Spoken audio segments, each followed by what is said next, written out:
ओम शांति। आज 10 अप्रैल 2024 की साकार मधुर महावाक्य है। आज के महावाक्य में बाबा बोले, मीठे बच्चे, बाप के पास तुम रिफ्रेश होने आते हो। यहाँ तुम्हें दुनियावी वाइब्रेशन से दूर सत का सच्चा संग मिलता है। बाप के पास तुम रिफ्रेश होने आते हो। यहाँ तुम्हें दुनियावी वाइब्रेशन से दूर सत्य का सच्चा संग मिलता है। प्रश्न है, बाबा बच्चों की उन्नति के लिए सदा कौन सी एक राय देते हैं? उत्तर है, मीठे बच्चे, कभी भी आपस में संसारी झरमुई झगमुई की बातें नहीं करो। कोई सुनाता है तो सुनी अनसुनी कर दो।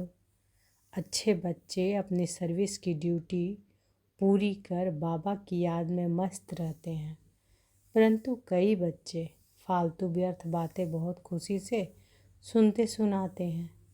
इसमें बहुत समय बर्बाद जाता है, फिर उन्नति नहीं होती। ओम शांति। डबल ओम शांति कहें तो भी राइट है। बच्चों को अर्थ तो समझा दिया है, मैं हूँ आत्मा शांत स्वरूप। जब मेरा धर्म है ही शांत, तो फिर जंगलों आदि में भटकने से शांति नहीं मिल सकती। बाप कहते हैं कि मैं भी शांत स्वरूप हूँ। यह तो बहुत सहज है, परंतु माया की लड़ाई होने के कारण थोड़ी डिफ़िकल्टी होती है। यह सब बच्चे जानते हैं कि सिवाय बेहद के बाप के यह ज्ञान कोई दे न सके। ज्ञान सागर एक ही बाप है। देहधारियों को ज्ञान का सागर कभी नहीं कहा जा सकता। रचयिता ही रचना के आदि मध्य अंत का ज्ञान देते हैं। वह तुम बच्चों को मिल रहा है। कई अच्छे अनन्य बच्चे भी भूल जाते हैं, क्योंकि बाप की याद पारे मिसल है। स्कूल में तो ज़रूर नंबरवार होंगे ना। नंबर हमेशा स्कूल के गिने जाते हैं। सतयुग में कभी नंबर नहीं गिना जाता। यह स्कूल है, इसे समझने में भी बड़ी बुद्धि चाहिए। आधा कल्प होती है भक्ति, फिर भक्ति के बाद ज्ञान सागर आते हैं ज्ञान देने। भक्ति मार्ग वाले कब ज्ञान दे ना सके, क्योंकि सब देहधारी हैं। ऐसे नहीं कहेंगे शिव बाबा भक्ति करते हैं, वह किसी की भक्ति करेंगे? एक ही बाप है जिसको देह नहीं है, वह किसी की भक्ति नहीं करते। बाकी जो देहधारी हैं वह सब भक्ति करते हैं, क्योंकि रचना है ना। रचयिता है एक बाप। बाकी इन आँखों से जो भी देखा जाता है चित्र आदि, वह सब है रचना। यह बातें घड़ी घड़ी भूल जाती हैं। बाप समझाते हैं कि तुमको बेहद का वर्षा बाप बिगर तो मिल ना सके। बैकुंठ की बादशाही तो तुमको मिलती है। 5000 वर्ष पहले भारत में इन्हों का राज्य था। 2500 वर्ष सूर्यवंशी चंद्रवंशियों की राजधानी चली। तुम बच्चे ही जानते हो, यह तो कल की बात है। सिवाय बाप के और कोई बता ना सके। पतित पावन वह बाप ही है। समझाने में भी बड़ी मेहनत लगती है। बाप खुद कहते हैं, कोटों में कोई समझेंगे। यह चक्र भी समझाया गया है। यह सारी दुनिया के लिए नॉलेज है। सीढ़ी भी बहुत अच्छी है, फिर भी कोई गुर गुर करते हैं। बाबा ने समझाया है, शादी के लिए हॉल बनाते हैं, उनको भी समझाकर दृष्टि दो। आगे चलकर सबको यह बातें पसंद आएंगी। तुम बच्चों को समझाना है। बाबा तो किसी के पास नहीं जाएंगे। भगवान वाच, जो पुजारी हैं उनको कभी पूज्य नहीं कह सकते। कलयुग में एक भी कोई पवित्र हो ना सके। पूज्य देवी देवता धर्म की स्थापना भी सबसे ऊंचे से ऊंचे जो पूज्य हैं वही करते हैं।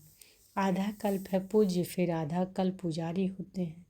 इस बाबा ने ढेर गुरु किए। अभी समझते हैं कि गुरु करना तो भक्ति मार्ग था, अभी सतगुरु मिला है। ब्रह्मा बाबा के बारे में बाबा बोल रहे हैं कि इस बाबा ने ढेर गुरु किए। अभी समझते हैं कि गुरु करना तो भक्ति मार्ग था, अभी सतगुरु मिला। जो पूज्य बनाते हैं, सिर्फ एक को नहीं सबको बनाते हैं। आत्माएं सबकी पूज्य सतो प्रधान बन जाती है। अब तो तमो प्रधान पुजारी है। यह पॉइंट समझने की है। बाबा कहते हैं कि कलयुग में एक भी पवित्र पूज्य नहीं हो सकता है। कलयुग में एक भी पवित्र पूज्य नहीं हो सकता है। सब विकार से जन्म लेते हैं। रावण राज्य है। यह लक्ष्मी नारायण भी पुनर्जन्म लेते हैं, परंतु वह हैं पूज्य, क्योंकि वहाँ रावण ही नहीं। अक्षर कहते हैं, परंतु राम राज्य कब और रावण राज्य कब होता यह कुछ भी पता नहीं है। इस समय देखो कितनी सभाएं हैं, फलानी सभा। कहाँ से कुछ मिला तो एक को छोड़ दूसरे तरफ चले जाते हैं। तुम इसमें पारस बुद्धि बन रहे हो। फिर इसमें भी कोई 20% बने हैं, कोई 50% बने हैं। बाप ने समझाया है कि यह राजधानी स्थापन हो रही है।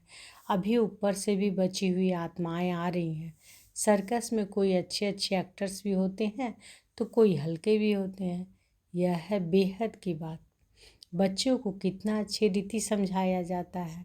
यहाँ तुम बच्चे आते हो रिफ्रेश होने के लिए, ना कि हवा खाने के लिए। कोई पत्थर बुद्धि को ले आते हैं तो वह दुनियाई वाइब्रेशन में रहते हैं। अभी तुम बच्चे बाप की श्रीमत से माया पर विजय प्राप्त करते हो। माया घड़ी घड़ी तुम्हारी बुद्धि को भगा देती है। यहाँ तो बाबा कशिश करते हैं। बाबा कभी भी कोई उल्टी बात नहीं करेंगे। बाप तो सत्य है ना। तुम यहाँ सत्य के संग में बैठे हो, दूसरे सब असत संग में हैं। उनको सत्संग कहना भी बड़ी भूल है। तुम जानते हो कि सत्य एक ही बाप है। मनुष्य सत्य परमात्मा की पूजा करते हैं, लेकिन यह पता नहीं है कि हम किसकी पूजा करते हैं, तो उनको कहेंगे अंधश्रद्धा। आगा खा के देखो कितने फॉलोअर्स हैं। वे जब कहाँ जाते हैं तो उनको बहुत भेंटा मिलती है। हीरो में वजन करते हैं, नहीं तो हीरो में वजन कभी किया नहीं जा सकता। सतयुग में हीरे जवाहर तो तुम्हारे लिए जैसे पत्थर हैं जो मकानों में लगाते हैं। यहाँ कोई ऐसा नहीं है जिसको हीरो को दान मिले। मनुष्यों के पास बहुत पैसे हैं इसलिए दान करते हैं, परंतु वह दान पाप आत्माओं को करने के कारण देने वाले पर भी चढ़ता है। अजामिल जैसी पाप आत्माएं बन पड़ते हैं। यह भगवान बैठ समझाते हैं, ना कि मनुष्य। इसलिए बाबा ने कहा था तुम्हारे जो चित्र हैं उन पर हमेशा लिखा हुआ हो भगवान वाच। हमेशा लिखो त्रिमूर्ति शिव भगवान वाच। सिर्फ भगवान कहने से भी मनुष्य मूंझेंगे। भगवान तो है निराकार, इसलिए त्रिमूर्ति जरूर लिखना है।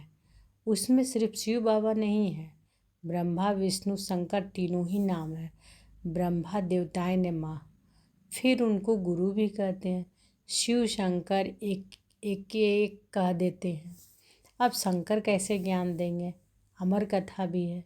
तुम सब पार्वतियाँ हो। बाप तुम सब बच्चों को आत्मा समझ ज्ञान देते हैं।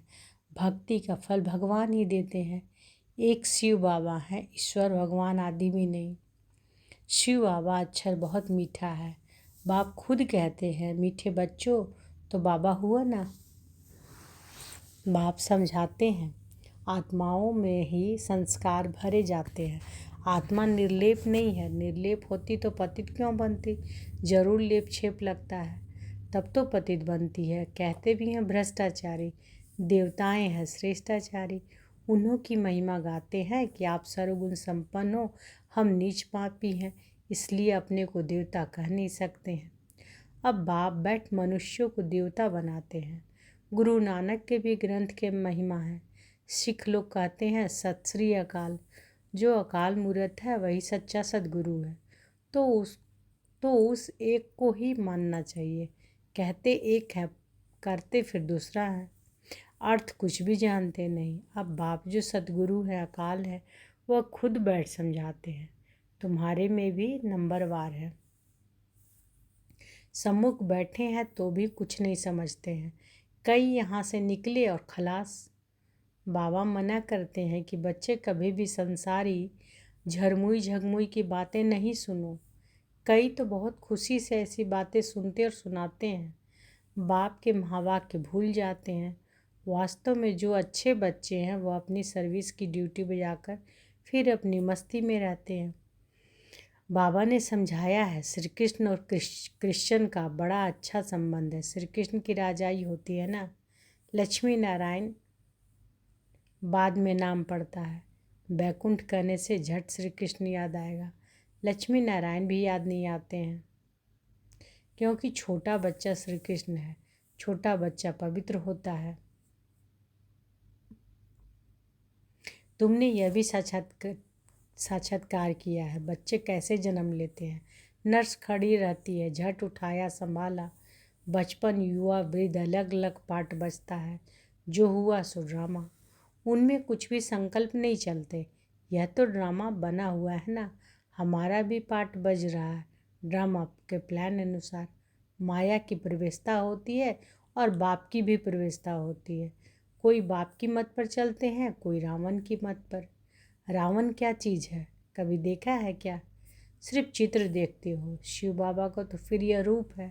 रावण का क्या रूप है? 5 विकार रूपी भूत जब आकर प्रवेश करते हैं तब रावण कहा जाता है। यह है भूतों की दुनिया, असुरों की दुनिया। तुम जानते हो कि हमारी आत्मा अब सुधरती जा रही है। यहाँ तो शरीर भी आसुरी है। आत्मा सुधरते सुधरते पावन हो जाएगी। फिर यह खल उतार देंगे, फिर तुमको सतो प्रधान खल यानी शरीर मिल जाएगी। कंचन काया मिलेगी। सो तब जब आत्मा भी कंचन हो। सोना कंचन हो तो जेवर भी कंचन बनेगा। सोना कंचन हो तो जेवर भी कंचन बनेगा। सोने में खाद भी डालते हैं। अब तुम बच्चों की बुद्धि में आदि मध्य अंत की नॉलेज चक्कर लगाती रहती है। मनुष्य कुछ भी नहीं जानते हैं। कहते हैं कि ऋषि मुनि सब नेति नेति कर चले गए। हम कहते हैं कि इन लक्ष्मी नारायण से पूछो तो यह भी नेति नेति करेंगे, परंतु इनसे पूछा ही नहीं जाता। पूछेंगे कौन? पूछा जाता है गुरु लोगों से। तुम उनसे यह प्रश्न पूछ सकते हो। तुम समझाने के लिए कितना माथा मारते हो, गला खराब हो जाता है। बाप तो बच्चों को ही सुनाएंगे ना, जिन्होंने समझा है। बाकी औरों के साथ फालतू थोड़े ही माथा लगाएंगे।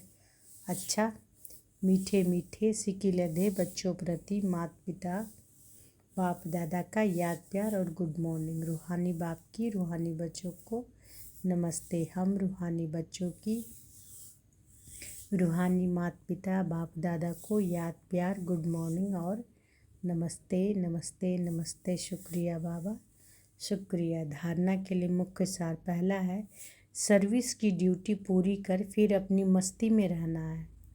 सर्विस की ड्यूटी पूरी कर फिर अपनी मस्ती में रहना है। व्यर्थ की बातें सुननी व सुनानी नहीं है।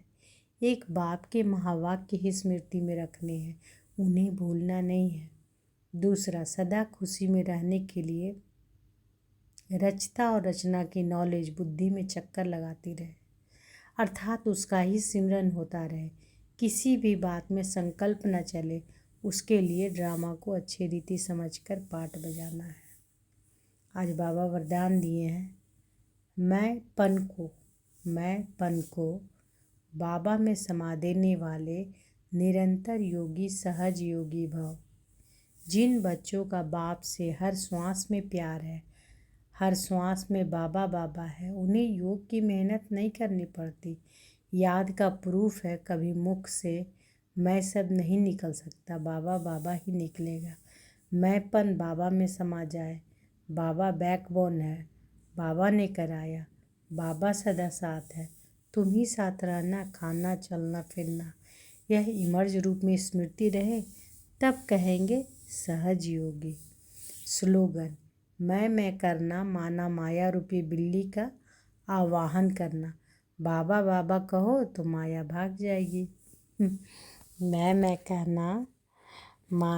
करना माना माया रूपी बिल्ली का आवाहन करना। बाबा बाबा कहो तो माया भाग जाएगी। तो आज का वरदान कितना अच्छा बाबा दिए हैं। मैंपन को बाबा में समा देने वाले निरंतर योगी सहज योगी भव। और मैं करना माना माया रूपी बिल्ली का वाहन करना। बाबा बाबा कहो तो माया भाग जाएगी।